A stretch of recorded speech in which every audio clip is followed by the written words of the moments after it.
Welcome back, you guys. Today I'm going to walk you through how I made this buttercream succulent cake. So before we get to the really exciting piping of all of those little succulents, we're going to work on the build of the cake. So this is just my classic vanilla layer cake recipe that I baked in 6-inch rounds. So these cakes are going to be a little bit smaller than the cakes I normally make, and they're also only going to have 3 layers. I chose not to trim off the caramelization on the sides of my cakes this time, but sometimes I do. It really just depends on what the cake is for. If you don't like having those bits of brown on the sides, you can definitely trim them off using a serrated knife. So this cake is being frosted with my favorite American buttercream, and I really enjoy working with it. I think it pipes really well, and it's my very favorite thing to use on a cake. But if you prefer frosting and working with a different type of buttercream, you can definitely use that.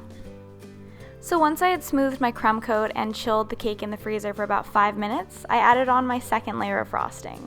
So as you see, the frosting here magically turned into chocolate frosting, and that's because I made 2 versions of this cake. So for my second version, to decorate the outside, I used 3 different colors of frosting. One's kind of a lightish gray, one's a black, and one is a brown. And I swirled them together using my bench scraper to give the cake the look of kind of like an earthenware pot. To get these colors, I used black cocoa and a little bit of gel food coloring. I used white buttercream and a little bit of gray on my second cake to create a similar pattern. To get ready to pipe all of those buttercream succulents, we have to make a few different shades of frosting. So these are the Americolor gel food colorings that I used to make my frosting. And I do get asked a lot what type of food coloring I use because my colors are always so vibrant, and I always use Americolor. This isn't sponsored, but it truly is my very favorite brand of food coloring. Here's a quick peek at the different shades of buttercream that I made.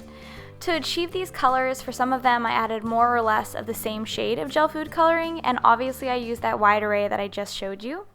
There are some bags that I added 2 different colors of frosting into, and you also can see that I've added a ton of different frosting tips into these bags. So using all of those different piping bags, now it's time to make the little succulents. So I like to use a flour nail and a little bit of buttercream to secure my parchment square onto my flour nail. So for this first succulent, I'm using some olive green frosting and a bit of dark brown that I added into the bag, and I'm piping this using a leaf-shaped tip. So I'm starting towards the center and then just slowly pulling away to create this shape, and I'm following the circular pattern of my flour nail. So once I've built my base ring of leaves, I'm going to go into the center and build on top of that. So I just keep going up until I've filled in the entire center, and then this little succulent is complete.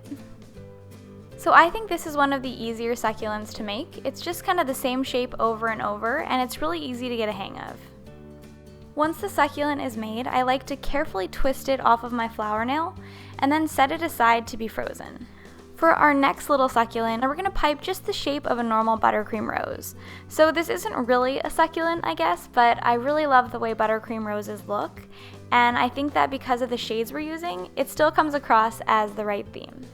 To pipe a buttercream rose, you want to start with that little bit of frosting in the center, which you're going to work around to create the shape of the flower. So you want to pipe your petals in odd numbers because that's how roses occur in nature. So I always like to start with 3 and then work my way out to 5 and then 7.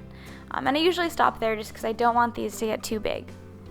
This next succulent is made using a Wilton 103 tip, and I kind of pipe the base layer in one fluid motion, and then I build onto it with a second layer. So this was definitely my favorite succulent that I made, but all of them are unique and beautiful in their own ways. Kind of following the same thing as the rose we made earlier, this is just piping out kind of the shape of a peony, but again using those dusty tones. So I think that it really looks beautiful, and the pink provides a great contrast to all of the green that's going to be on top of this cake. So this is being piped with the same tip that we used to make the buttercream rose, which is just a Wilton 103.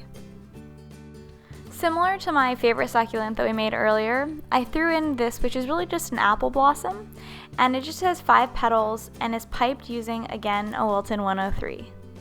Next, I'm using an Ateco 22 tip, which is really just a small French tip, and I'm piping a ring around the base, which I'm going to build on, similar to what we did before.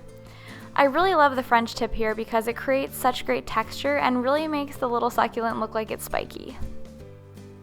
So once I set this aside, I used the same frosting and tip to create a small little swirl, just because as you add these buttercream succulents to the top of your cake, you're going to need some smaller bits to fill in any gaps. I ended up making one more type of succulent using the same frosting and tip. I don't think this is actually a real succulent. I think I just got a little carried away while I was piping, but I really liked how it turned out, so I ended up adding it to the cake as well. I'm clearly not an expert at succulents, but I really just tried to create these in a shape that looked similar to different types of cacti I've seen in the past. This next cactus is by far the easiest. It's using my favorite tip, which is a Ateco 869, which is a giant French tip, and you literally just squeeze to create this beautiful shape.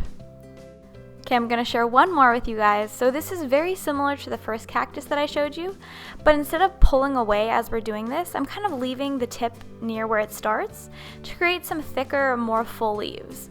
So this gives the cactus really a different shape, and it looks a lot different than the original one that we piped. While I did end up using a lot of different colors of frosting and different piping tips, hopefully by sharing this you guys can see that you can use similar frosting colors and tips to create a lot of different looks. So before we can add the succulents to the cake, we need to give this cake a little bit of dirt. So I spread some leftover frosting on the top, and this is really just to help secure all of these crushed Oreos onto the top of the cake. To easily add all of the succulents we made on top of this cake, I placed them in the freezer for about 10 minutes, and believe it or not, they're super firm to the touch after that, and you can literally peel them right off the parchment paper with your hands.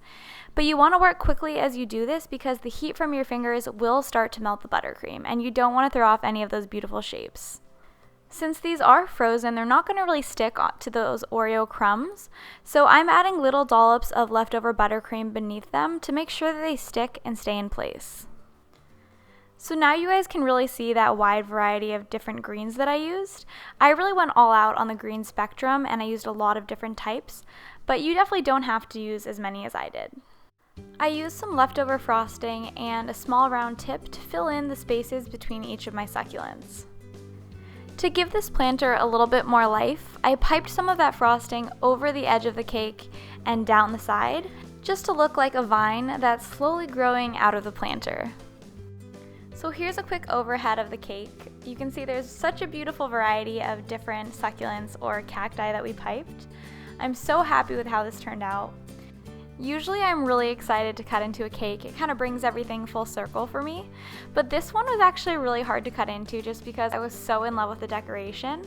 But it had to be done, so here's a quick view of the inside of the cake. We just have those green layers that match the same color as the succulents that we piped. This is definitely one of the longer tutorials I've done in a while. If you enjoy this longer version, please let me know. If you prefer the shorter versions, that's fine too. I'd just love to get your opinion. Thanks for watching. Hopefully I'll see you guys again soon.